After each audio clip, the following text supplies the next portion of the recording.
자, 142쪽에 계약 체결상 과실 책임인데, 자, 우리가 이건 첫 시간에 다 살펴봤던 내용인데요. 계략적인 거. 우리가 이제 불능의 유형을 볼 때 원시적 불능이 있었고, 후발적 불능이 있었죠. 그러니까 원시적 불능이라는 것은 계약이 성립될 당시에 이미 불가능하다라고 했고, 후발적 불능은 성립 당시에는 가능했지만 나중에 불능이 되었다. 이게 후발적이죠. 그럼 둘 중에 무효가 되는 건 어떤 게 무효라고 했어요? 원시적 불능. 이게 이제 무효예요. 그럼 원시적 불능이 되면 뭐가 문제가 된다고 했냐면 계약 체결상의 과실 책임이 문제가 된다. 계약은 무효가 되고요. 535조에 규정되어 있고, 일단 후발적으로 불능이면 계약은 유효하다라고 했죠. 그럼 후발적 불능이면 이제 뭘 살펴보셔야 한다고 했냐면 왜 불능이 되었느냐, 채무자의 잘못이 있느냐 없느냐죠. 자, 채무자의 책임, 귀책 사유가 있는 경우와 없는 경우로 나눴는데, 자, 채무자의 잘못이 있다. 그걸 뭐라고 불렀어요? 채무 불이행이라고 불렀죠. 채무 불이행. 그러니까 채무자의 잘못으로 이행을 할 수 없다. 이게 채무 불이행이고요. 그럼 채무 불이행 사유가 발생하면 상대방은 계속 기다릴 필요가 없죠. 계약을 소멸시킬 수 있는데 그런 제도를 계약의 해제라고 불렀어요. 예를 들어 매수인이 대금을 안 줘요? 그러면 계속 기다릴 수 없잖아요. 그러면 매도인은 계약을 어떻게 할 수 있다고? 해제하는 거예요. 그럼 이때 해제하면 만약에 지급된 게 있으면 다 원상으로 돌려놔야 돼요. 원상 회복으로 들어가고, 그리고 상대방의 잘못이 있는 거니까 별도로 뭘 청구할 수 있어요? 손해배상을 따로 청구합니다. 이걸 우리가 계약의 해제편에서 공부하게 돼요. 그런데 채무자의 잘못이 없으면 채무불이행이 아니라 뭐라고 하냐면 위험부담이죠. 아까 우리 쌍무계약의 경우에 대가 위험을 누가 부담하느냐. 자, 원칙은 누가 부담을 한다고 했냐면 원칙은 채무자가 부담한다라고 537조에 규정이 되어 있고요. 근데 예외적으로 채무자가 아니라 채권자가 부담을 하는 경우도 있어요. 그럼 채권자가 부담을 하는 경우는 둘 중에 하나였어요.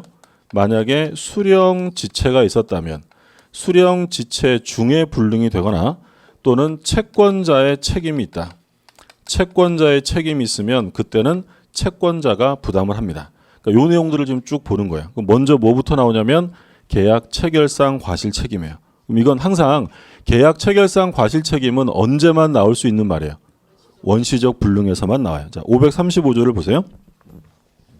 535조 제1항. 목적이 불능한 계약을 체결할 때 그 불능을 알았거나 알 수 있었을 자는 상대방이 그 계약의 유효를 믿었음으로 인하여 받은 손해를 배상해야 한다. 일단 목적이 불능한 계약을 체결했다. 그럼 계약이 체결될 때 이미 불능이잖아요. 바로 원시적 불능이에요. 그럼 원시적 불능이면 그 불능을 알았거나 알 수 있었을 사람은 상대방이 계약의 유효를 믿었음으로 인하여 받은 손해.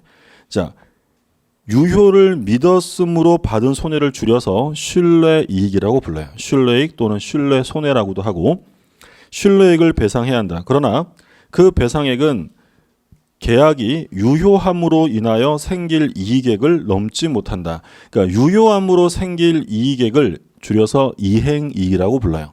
그러면 원시적 불능이면 신뢰액을 배상하는데 뭘 초과할 수 없냐면 이행이익은 초과될 수 없어요. 이항 전항의 규정은 상대방이 그 불능을 알았거나 알 수 있었을 경우에는 적용하지 아니한다. 그러면 신뢰익을 배상받으려면 상대방은 선의이면 받을 수 있다는 거예요. 과실도 없어야 돼요. 과실도 없어야 돼요. 알았거나 알 수 있었으면 배상받을 수 없다. 그게 계약 체결상 과실 책임. 자, 예를 들어서 갑이랑 을이랑 갑이 소유하고 있던 산속에 있는 별장에 대한 매매 계약을 체결해요. 12월 15일 날 했대요.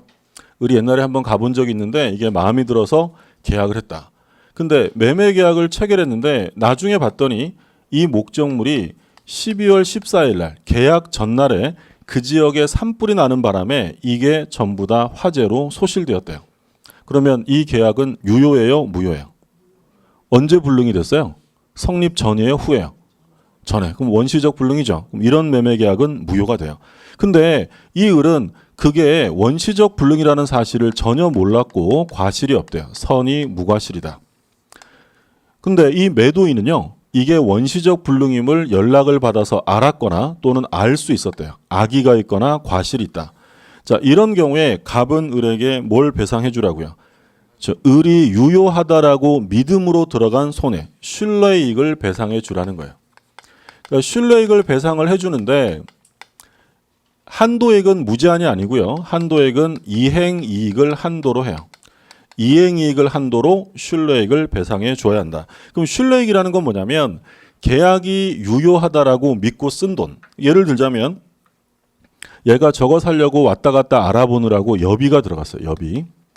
자, 여비가 들어갔고요. 그리고 돈이 부족해서 대출도 받았었어요. 예전에. 그럼 대출 원금은 들고 있지만 뭐가 나가요? 이자. 요런 게 바로 신뢰이익이에요. 계약이 유효해서 이 계약을 체결하기 위해 들어간 돈 신뢰이익입니다. 이거를 배상해 줘야죠. 만약에 을이 원시적 불능인 걸 알았더라면 이런 돈을 썼을 리가 없다는 거죠. 근데 무제한이 아니고요. 한도액은 이행이익을 한도로 해요. 그럼 이행이익이라는 건 뭐냐면 계약이 이행되었더라면 얻을 이익액. 그걸 바로 뭐라고요? 이행이익이요. 예를 들어서 1억 원의 매매 계약을 했어요. 근데 가격이 좀 올라서 현재 1억 2천만 원이에요. 그럼 1억 2천만 원짜리 땅을 얼마에 산 거야? 1억에 산 거예요. 그러면 2천만 원 벌 수 있었잖아요. 그럼 요건 신뢰이익이에요? 이행이익이에요? 이행이익이에요. 또는 을이 1억 원에 사서 이걸 병한테 1억 5천만 원에 팔기로 계약을 했어요. 그러면 전매 차익이 얼마 나와요? 5천만 원. 이거 물론 특별 손해긴 한데 요것도 이행이익이에요. 그러면 우리가 상식적으로 생각할 때 신뢰이익하고 이행이익하고 어떤 게 더 큰 게 일반적일까요? 신뢰이익은 이 계약을 하기 위해 쓴 돈이고요. 이행이익은 이 계약이 체결됨으로써 을이 얻는 이익이에요. 그러면 일반적으로 신뢰이익이 커야 돼요? 이행이익이 더 커야 돼요? 이행이익이 더 커야 정상이죠. 근데 얘가 경제적 가치 판단을 잘못해서 신뢰이익을 1억 썼어요. 이행이익은 5천만 원인데 그럼 얘는 5천만 원 벌려고 얼마 쓴 거야? 1억 쓴 거예요. 그러면 이 갑이라는 사람이 얘한테 배상을 해줄 때 5천만 원 배상해 주는 게 타당할까요? 1억 원 배상해 주는 게 타당할까요? 5천만 원이라는 거예요. 왜냐하면 얘가 원했던 대로 계약이 완전히 이행되면 5천만 원 벌 거였는데 계약이 무효가 되었다고 해서 얘가 쓸데없이 쓴 돈까지 다 보상해 줄 필요는 없다는 거예요. 그럼 신뢰이익을 배상하는데 한도액이 뭐라고요? 이행이익을 배상해야 돼요. 간단하죠. 요건이 몇 개 안 되기 때문에 정확하게 기억하셔야 돼요. 우리 시험에 한번 뭐가 나오냐면 신뢰이익을 배상받는 을은 선이면 족하다. OX예요. 틀려요. 선이뿐 아니라 뭐까지. 만약에 얘가 알 수 있었다. 과실이 있다면 배상해 줄 필요 없고요. 그리고 배상 책임을 지는 사람은 악의 또는 뭐가 있어야 돼요? 과실. 그럼 만약에 갑도 매도인도 선이 무과실이었어요.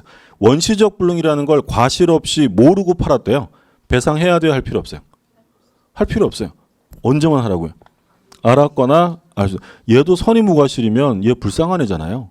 내 건물 다 탔는데 손해배상까지 할 필요는 없고 이때 악이거나 과실이면 신뢰액을 배상해야 한다. 요건 정확하게 하셔야 돼요. 상대방은 뭐 해야 한다고요?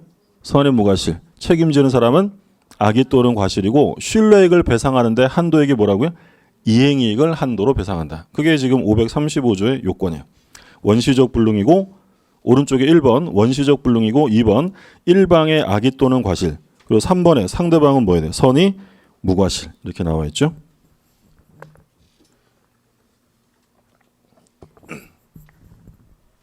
그 다음에 후발적 불능인데요. 후발적 불능은 계약이 유효하고 채무자의 잘못이 있으면 그건 채무 불이행이에요.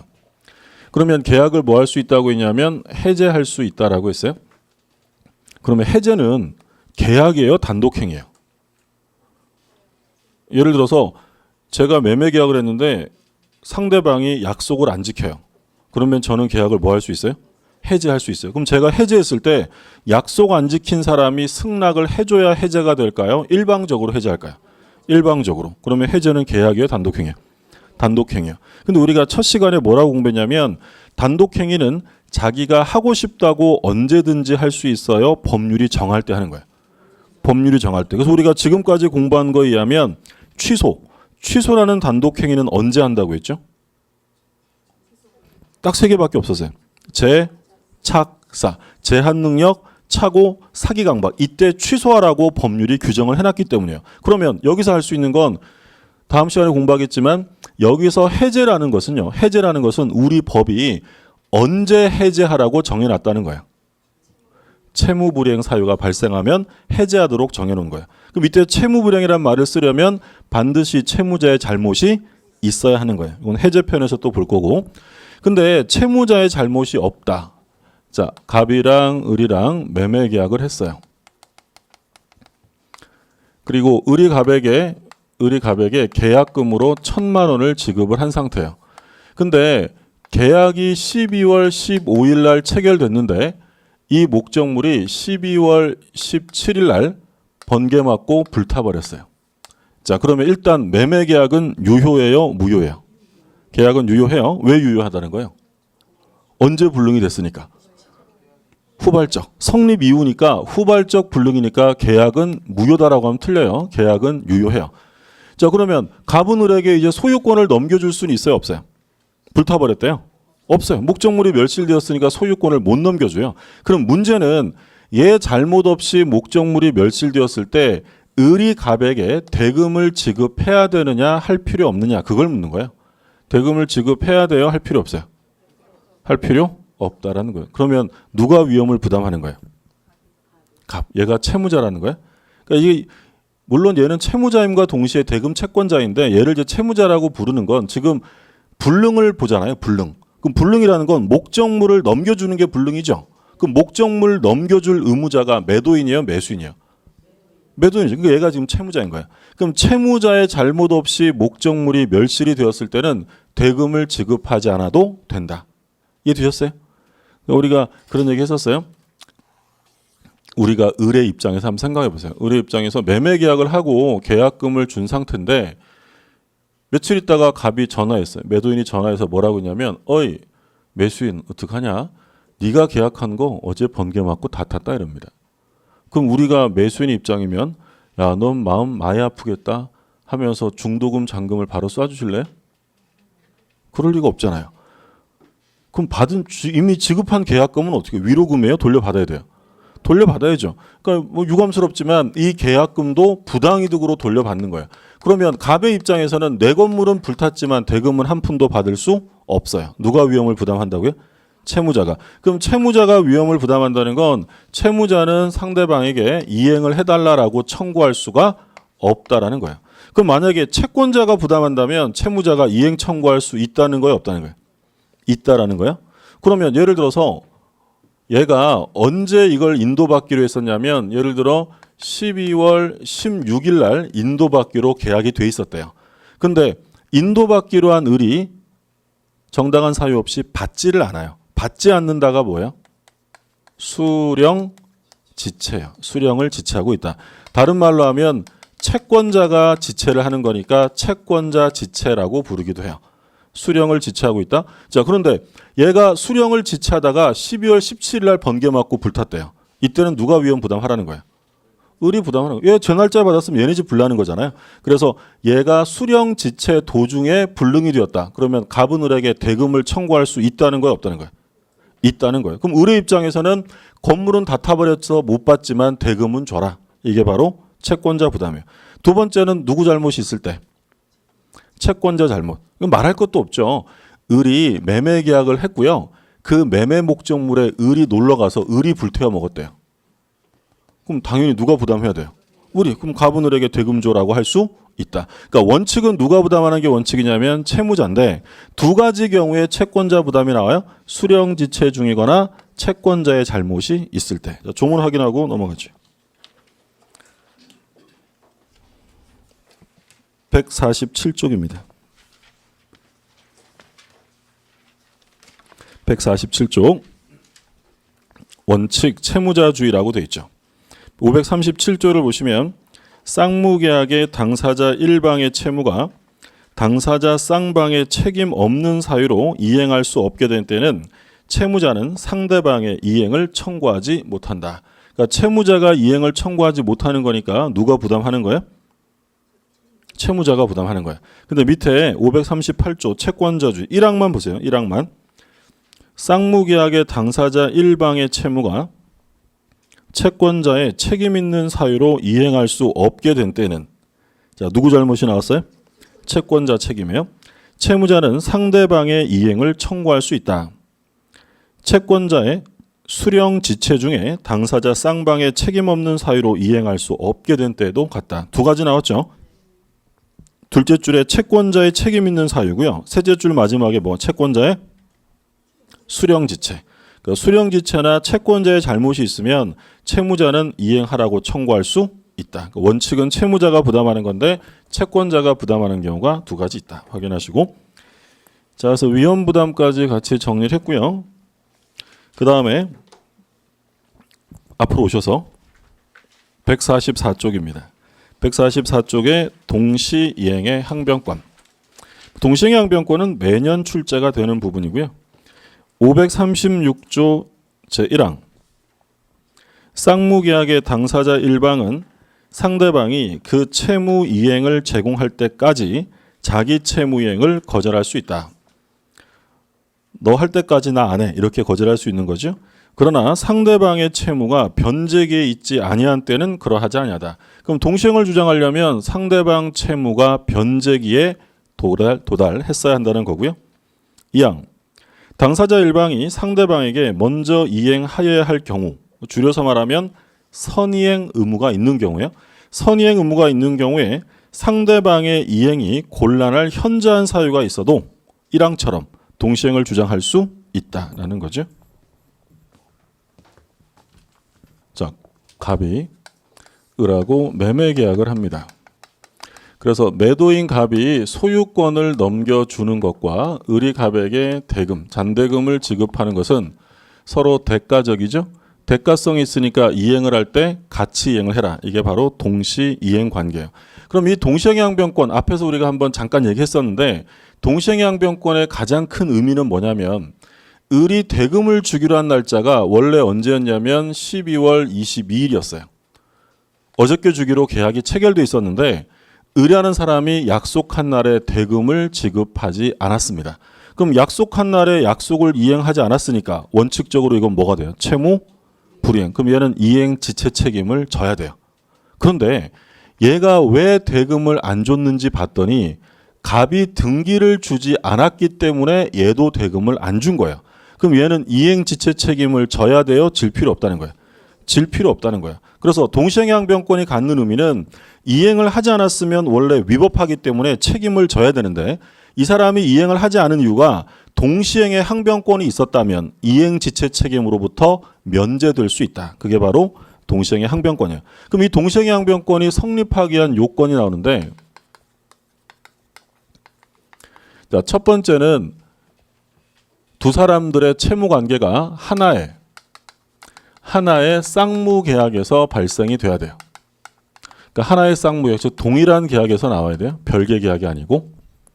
두 번째는 상대방 채무의 변제기가 도래해야 합니다. 변제기 도래. 세 번째는 상대방이, 자, 동시행을 주장하려면 상대방이 이행을 한 거예요? 하지 않았어야 돼요? 나 못 줘. 이렇게 동시행의 항변권을 행사하려면 상대방이 이행을 한 거예요? 안 한 거예요? 안 한 거죠. 상대방이 이행이나 또는 이행의 제공을 하지 않았어야 동시행 관계가 성립이 돼요. 그럼 첫 번째는 하나의 쌍무 계약이 한다. 동일한 계약에서 나와야 되고요. 만약에 당사자 사이의 채무가 하나의 계약이 아니라 별개 계약, 별개 약정으로 채권 채무 관계가 발생이 되면 이때는 동시행이 인정될 수 없어요. 왜냐하면 이건 하나의 계약이 아니기 때문에. 그럼 별개 약정으로 발생이 되었을 때도 물론 예외적으로 뭐가 있으면 되냐면 특약이 있으면 인정합니다. 당사자가 별개로 생긴 거지만 동시에 이행을 하기로 특약을 하면 그때는 동시행 관계가 인정된다. 얘 한번 보세요. 예. 소유권 등기 대금 주는 건 동시행 관계. 이게 왜 동시행 관계냐면 이게 대가성이 있고요. 요 등기 제공 의무와 대금 지급 의무가 다른 계약에서 생겼어요? 하나의 계약이 생긴 거예요? 매매라는 하나의 계약이 생겼죠. 그러니까 동시행 관계가 인정이 돼요. 만약에 갑과 을이 예전에 어떤 일이 있었냐면 갑이 을에게 돈을 빌려준 적이 있대요. 소비대차 계약. 그 빌려준 돈이 1억이에요. 1억의 채권이 있다. 그리고 그 후에 매매 계약이 있었어요. 그러니까 이 매수인이 매매 대금을 주면서 등기를 달라고 했더니 매도인 갑이 뭐라고 하냐면 야, 너 예전에 1억 빌려간 거 있지? 그것까지 갚으면 등기 줄게 라고 동시행을 주장할 수 있을까 없을까요? 당연히 안 되죠. 왜 안 되는 이유가 뭐예요? 요 1억은 하나의 계약에서 나온 게 아니기 때문에 별개 계약으로 나온 건 동시행 관계에 들어갈 수 없어요. 근데 만약에 매매 계약을 하면서 뭐라고 했냐면 저번에 빌려간 돈까지 동시에 이행을 하겠다라고 당사자가 뭘 한 거예요? 특약을 했어요. 그러면 당연히 인정해야죠. 그럼 별도 특약이 없는 한 하나의 계약이 아니라 별개 계약으로 나왔다면 동시행 관계는 인정되지 않습니다. 그리고 편무계약이 아니라 무슨 계약이에요? 쌍무계약. 원칙적으로 쌍무계약에 나오고. 자, 두 번째, 변제기가 도래해야 돼요. 만약에 상대방의 이행기가 도래하지 않았다면 그건 동시행을 주장할 수 없어요. 예를 들어서 볼게요. 자, 매매 계약을 했는데 어떻게 계약을 했냐면 갑이 을에게 등기를 주기로 한 날짜가 예를 들어 5월 1일이에요. 계약을 할 때. 그리고 을은 갑에게 대금을 6월 1일 날 주기로 계약을 했어요. 그럼 만약에 계약할 때 이렇게 합의했다면 둘은 동시행 관계예요? 아니에요? 아니에요. 을이 5월 1일이 돼서 야, 너 약속한 날이니까 등기 넘겨줘 라고 했을 때 갑이 돈 안 주면 등기 못 주지라고 지금은 주장할 수가 없어요. 지금은 누구만 이행기니까. 갑만. 그러면 갑이 동시행을 주장하려면 최소한 며칠이 돼야 될까요? 6월이 상대방 이행기가 도래해야 돼요. 그러니까 5월 1일 현재는 갑은 선이행 의무자예요. 그러면 선이행 의무자는 동시행의 항변권을 행사할 수 있다는 걸까요? 없다는 걸까요? 없다라는 거예요. 약속대로 먼저 이행을 해야죠. 그런데 조심하실 점이 예외예요. 예외. 그러니까 선이행 의무자도 동시행을 주장할 수 있는 경우가 있는데 크게 두 가지. 첫 번째, 불안의 항변권이라는 게 있어요. 강학상 불안의 항변권이라고 학자들이 칭하고요. 두 번째는 자기 채무를 이행하지 않다가 상대방의 후이행 채무, 상대방의 후이행 채무의 이행기가 도래하면 그때부터 인정돼요. 그럼 결론적으로 며칠이 되면 이 그림에서 며칠이 되면 6월 1일이 되면 그때부터는 동시행이 인정이 돼요. 자, 첫 번째 그림을 볼게요. 갑이 을에게 약속한 날에 등기를 넘겨주려고 했습니다. 근데 넘겨주려고 봤더니 을의 재산 상태가 극도로 악화되었대요. 망했어요. 부도 났어요. 부도. 그럼 부도난 을한테 소유권을 먼저 넘겨주면 한 달 있다가 돈 받기가 쉬울까요? 어려울까요? 어려워요. 그럼 얘 마음이 어떻다는 거야? 불안하다는 거죠. 불안할 때 불안의 항변권으로서의 동시행 관계가 인정돼요. 조문은 뭐라고 표현했냐면 자, 144쪽에 536조 2항을 보세요. 2항에 당사자 일방이 상대방에게 먼저 이행하여야 할 경우, 그러니까 줄여서 말하면 선이행 의무 있는 경우에, 선이행 의무 있는 경우에 상대방의 이행이 곤란할 현저한 사유가 있다. 그럼 상대방은 이행하기 어렵다는 거예요. 그러면 마음이 불안하다는 거죠. 그럼 이때는 동시행 관계를 예외적으로 인정해 줄 수 있다라는 거예요. 첫 번째. 자, 두 번째는 말씀드린 것처럼 얘가 이행을 안 하다가 며칠이 왔다는 거예요. 6월 1일. 그럼 6월 1일이면 갑만 이행해야 돼요? 을도 해야 돼요? 을도 이행기가 됐죠. 그럼 이때부터는 서로 간의 동시행 관계가 인정돼요. 다만 조심하실 점은 그러면 동시행 관계가 6월 1일자로 인정되니까 갑은 지금 한 달간 늦어진 거잖아요. 그럼 요 한 달 늦어진 것에 대한 지체 책임은 질까요? 안 져도 될까요? 자, 지체 책임을 면하는 건 동시행 항변권이 있을 때 면한다고 했죠. 그럼 언제 항변권이 생겨요? 6월 1일이에요. 그러면 요 5월 1일부터 6월 1일 전까지의 지체 책임은 져야 될까요? 안 져도 될까요? 져야죠. 동시행은 언제 생겼으니까? 6월 1일. 얘가 지금 한 달간 소유권을 넘기지 않은 건 정당한 거예요? 부당한 거예요? 아니, 이제 매매 계약을 했어요. 계약을 할 때 얘가 소유권을 5월 1일 날 넘겨주기로 계약을 했고 대금은 6월 1일 날 주기로 했어요. 근데 얘가 5월 1일 날 주기로 한 날에 안 줘요. 아무런 이유도 없이. 정당한 거예요? 부당한 거예요? 부당한 거예요. 그러다 며칠이 왔다고요? 6월 1일. 그럼 이때부터 동시행 관계가 인정되잖아요. 그럼 요 한 달치 지체된 건 갑이 아무 책임도 안 져도 돼요? 지연 배상해야 돼요? 당연히 해야죠. 항변권은 언제 생겼으니까? 6월 1일. 되고 있어요? 네. 자, 다시 보세요. 갑이랑 을이랑 매매 계약을 해요. 갑이랑 을이랑 매매 계약을 하는데 을이 갑에게 중도금을 주기로 한 날짜가 예를 들어 6월 1일이고 그리고 잔금과 등기 서류를 받기로 한 날짜가 7월 1일이에요. 자, 근데 을이 중도금을 지급한다. 매수인이 중도금을 지급하는 건 동시 이행이에요? 을의 선이행이에요? 당연히 선이행이죠. 근데 얘가 선이행을 이행하지 않았어요. 이행 지체죠. 자, 물론 갑은 얘가 이행 안 하면 계약을 해지할 수 있는데 해지하지 않고 시간이 흘러서 잔금일이 도래했어요. 그럼 잔금일이 도래하면 을만 이행기예요? 갑도 이행기예요? 갑도 이행기예요. 그럼 이때부터 뭐가 인정된다고요? 동시행 관계가 인정이 돼요. 그럼 동시행 관계가 인정되는 건 언제부터라고요? 잔금일부터요. 잔금일. 그러면 요 이제 잔금일 이후에는 동시행 관계가 생겼으니까 서로 이행을 안 해도 지체 책임을 져요, 지지 않아요? 지지 않아요. 정당하게 되니까. 근데 동시행 항변권이 발생하기 전에 요 6월 1일부터 잔금일까지 사이에 지체 책임까지 면제될까요? 요건 져야 될까요? 요건 당연히 져야죠. 이건 이행 지체잖아요. 항변권이 언제 생겼으니까?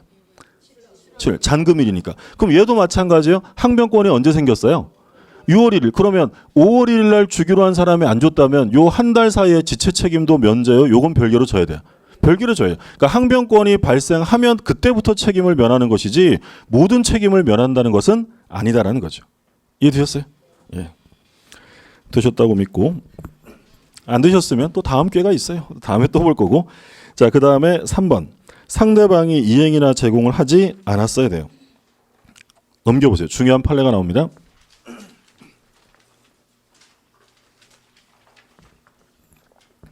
자, 관련 판례 보면 쌍무계약의 당사자 일방이 먼저 한 번 현실에 제공을 하고 상대방을 수령지체에 빠지게 하였다 하더라도 그 이행의 제공이 계속되지 않는 경우는 과거에 이행 제공이 있었다는 사실만으로 상대방이 가지는 동시행의 항변권이 소멸하는 것은 아니다.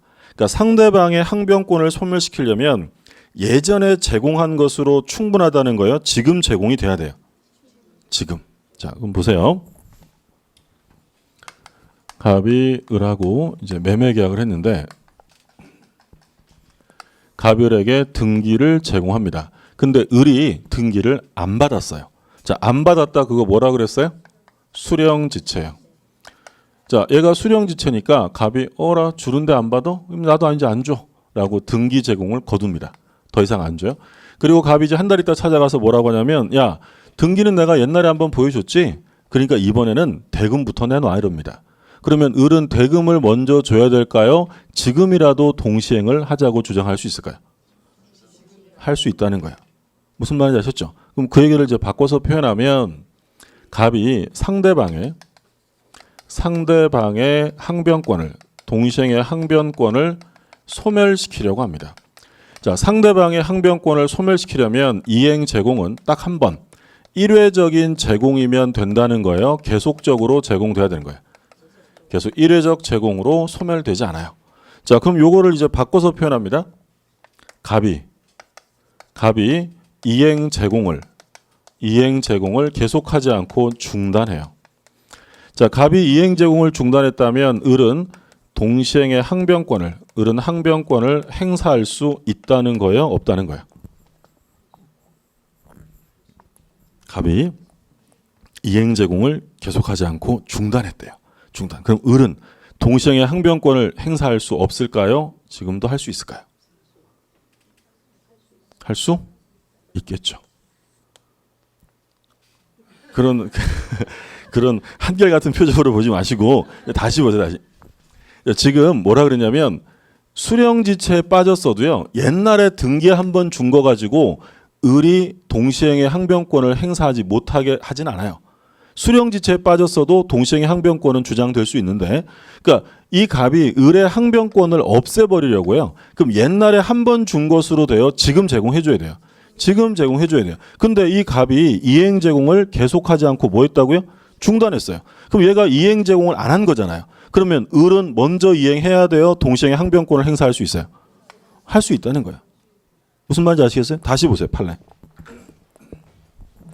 146쪽에 쌍무계약의 당사자 일방이 먼저 한 번 현실에 제공을 하고 상대방을 수령지체에 빠지게 하였다 하더라도 그 이행의 제공이 계속되지 않는 경우는, 그러니까 얘가 이행 제공을 계속했다는 거예요? 중단했다는 거예요? 중단했다는 거예요. 과거에 이행 제공이 있었다는 사실만으로 상대방이 가지는 동시행의 항변권이 소멸하는 것은 아니다. 그러니까 소멸시키려면 이행 제공은 예전에 한 번 한 걸로 안 되고요. 지금 제공되어야 한다는 거예요. 중요한 판례니까 성립 요건 세 가지 굉장히 중요해요.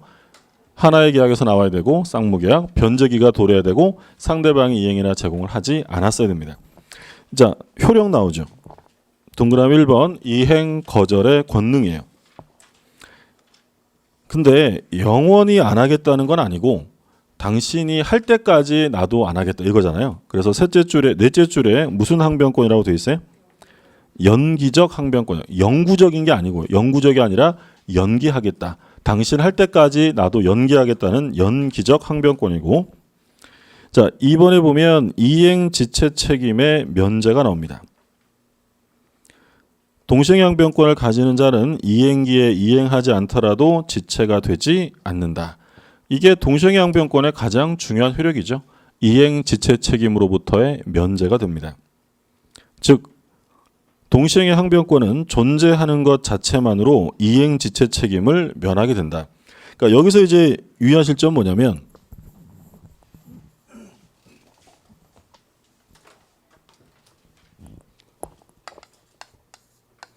갑하고 을하고 이제 매매 계약을 했는데 갑이 소유권 넘기는 거랑 을이 갑에게 대금 주는 건 동시 이행 관계입니다. 근데 이 을이라는 사람이 갑이 등기를 주지 않아서 대금을 지급하지 않았대요. 그럼 얘는 이행 지체 책임을 질 필요가 없죠. 이건 무슨 권리가 있어요? 동시 이행의 항변권이 있어요. 그러면 을이 동시행의 항변권이 있을 때 이행 지체 책임을 면하려면 요 갑에게 내가 동시행의 항변권이 있다, 이 거절을 주장해야 될까요? 안 해도 될까요? 그게 문제라는 거예요. 당사자 간에는 주장할 필요가 없어요. 그러니까 동시행의 항변권은 얘가 존재하고 있다, 가지고 있기만 하면 지체 책임을 면하는 것이지, 을이 갑한테 내가 동시행의 항변권이 있음을 주장해야 될 필요는 없다라는 거예요. 무슨 말인지 아셨어요? 그럼 얘도 마찬가지네요. 5월 1일 날 등기 주려고 봤더니 얘 쫄딱 망했대. 부도 났어요. 그러면 부도 나는 거 보고 얘가 등기 제공을 안 했고요. 아무 말도 안 했대요. 을한테. 이행 지체 책임을 져요, 안 진다는 거예요? 지금 상황이 얘 망했대요. 그러면 동시행 관계가 인정되는 상황이에요, 안 되는 상황이에요? 아이, 이거 불안의 항변권, 선이행 의무자도 상대방의 이행에 곤란할 현저한 사유가 있으면 동시행 관계가 인정된다고 했잖아요. 그러면 5월 1일 날 먼저 주기로 했는데 주려고 봤더니 부도 났어. 그랬더니 얘가 아무 말도 안 하고 등기를 주지 않았대요. 그러면 얘는 이행지체 책임을 진다는 거예요, 안 진다는 거예요? 안 진다는 거예요. 그 상황만 인정되면 책임을 면하는 것이지, 얘가 굳이 나 동시행 관계 이런 말 할 필요가 없다. 그러니까 예를 들어서 약속 장소에 이제 만나러 갔어요. 대금 주고 등기 받기로 했는데 빈손으로 와서 등기 서류 안 가져왔대요. 그러니까 이 의뢰하는 사람이 나는 동시행 항변이니 어쩌니 이런 말 안 하고요. 그냥 갑을 보고 그냥 뭐니 이러면서 그냥 씩 웃고 가버렸어요. 지체 책임 져야 안 져요? 져야 안 져요? 안 져요. 동시행 관계가 인정되니까. 갑이 근데 웃어? 이러면 법원 가잖아요. 법원 가서 소송을 제기해요. 자, 그럼 이제 법원에서 소장 날린다고 했죠?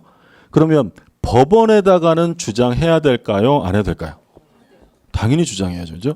판사 보고 씩 웃고 오면 알 리가 없잖아요. 그럼 이건 당연히 주장을 해야 돼요. 바꿔서 얘기하면 동시행의 항변권이 있는지 없는지를 법원이 직권조사 해준다고 했어요? 안 해준다고 했어요? 안 해준다고 했어요. 그럼 주장을 하게 되면, 그게 인정되면 무슨 판결을 하게 되냐면 상환 급부 판결을 하게 됩니다. 우리 시험에 상환 급부 판결이 딱 2번 나온다고 했어요. 제가 요즘 가면 물어본다고 했죠? 어디서 나왔었어요? 유치권. 유치권하고 동시행의 항변권은 당신은 등기 넘기고 당신 대금 주세요라고 서로 이행할 것을 판결한다는 거예요. 근데 만약에 법원에서 조사를 해봐서 얘가 주장을 하니까 조사를 했더니 동시행 관계가 맞아요. 근데 동시행 관계는 인정되는데 너 그때 얘한테 아무 말도 안 했다며 책임져라고 하지는 않는다는 거예요. 어떤 의미인지 아셨죠? 그러니까 당사자 간의 실체법상의 관계에서는 주장을 해야 돼요. 가지고 있으면 되는 거예요. 가지고 있으면 돼요. 근데 소송상으로는 변론주의 원칙 때문에 당연히 소송상으로는 직권조사를 안 해주니까 법원에다가 뭐 하라고요? 주장을 해야 돼요. 그렇죠? 교재 보세요. 그래서 동그라미 2번에 이행지체 책임 면제라고 해서 둘째 줄 마지막에 즉 동시행의 항변권은 존재하는 것 자체만으로 이행지체 책임을 면하게 된다.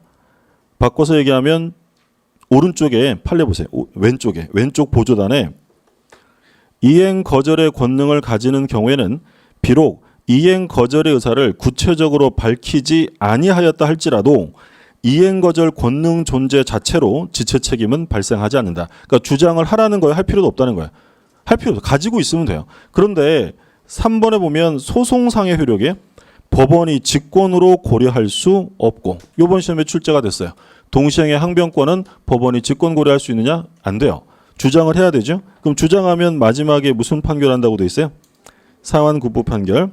그래서 둘째 줄에 법원은 피고에 대하여 원고와 상환으로 이행할 것을 명하는 상환급부 판결을 하게 된다. 근데 만일에 일방이 동시행의 항변권을 소송상으로 주장하지 않았어요. 그럼 법원은 어떻게 판결한다고요? 원고 전부 승소예요. 아까 유치권도 마찬가지죠. 유치권 주장 안 하면 원고 승소가 되는 거예요. 근데 유치권이나 동시행의 항변권을 주장하면 무슨 판결하냐면 상환급부 판결, 원고 일부 승소 판결을 합니다. 자, 여기까지가 동시행의 항변권이고 위헌부담은 보셨고요.